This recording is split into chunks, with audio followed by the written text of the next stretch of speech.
Hello hi అండి. ఈరోజైతే మీకు ఒక మంచి సూపర్ హెల్తీ ఫుడ్ అయితే చెప్తాను. అదే వెజిటేబుల్ సాంబార్ రైస్ అండి. చాలా టేస్టీగా ఉంటుంది. హెల్త్‌కి కూడా చాలా మంచిది. నేనైతే దీని లాంగ్ వీడియోని మన ఛానల్లో అప్లోడ్ చేశాను. వెళ్ళి ఖచ్చితంగా చూసేయండి. దీనికోసమైతే కొంచెం రైస్, కొంచెం పెసరపప్పు, కందిపప్పుని 3 విజిల్స్ వచ్చేదాకా కుక్కర్‌లో ఉడకబెట్టుకోండి. పక్కన బాండీలో ఆయిల్ వేసుకొని తాలింపులు, కొంచెం పచ్చిమిరపకాయలు, ఎండుమిరపకాయలు, ఉల్లిపాయల్ని చక్కగా ఫ్రై అయిన తర్వాత కొంచెం ఇంగువ కూడా వేసేసుకొని, మీ దగ్గర ఉన్న వెజిటేబుల్స్ ఏవుంటే అవి వాటిని కూడా వేసేసుకొని, కొంచెం ఉప్పు, కొంచెం నల్ల మిరియాలు కూడా వేసుకొని కాసేపు మూత పెట్టుకొని మగ్గనియండి. చివరిగా టమాటో వేసుకోండి. ఎందుకంటే టమాటో ముందు వేసుకుంటే ముక్కలు లేట్‌గా ఉడుకుతాయి కాబట్టి.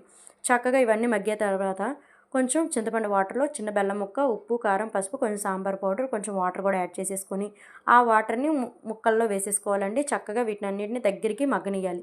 బాగా మగ్గిన తర్వాత ఉడికిన రైస్‌లో ఈ సాంబార్‌ని కూడా వేసేసుకొని ఇంకొంచెం వాటర్ కూడా యాడ్ చేసుకోవాలి. హాట్ వాటర్ చక్కగా మిక్స్ చేసేసుకొని కొంచెం లూజ్ కన్సిస్టెన్సీలో ఉన్నప్పుడు మూత పెట్టుకొని కొంచెం నెయ్యి వేసుకొని కాసేపు మగ్గనిస్తే అయిపోతుంది.